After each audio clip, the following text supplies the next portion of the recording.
Leres chika, hindi na nila kayang itago. Akala ng lahat ay tapos na ang kwento nila. Pero nagkamali kayo.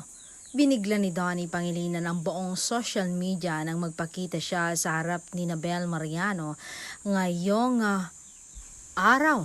Dala ang isang dambuhalang bouquet of flowers. Sila na ba o naglalaro lang ba sila sa labas? Isang malalim na sabuatan ba ito para sa ratings o ito na ang tunay na pag-ibig?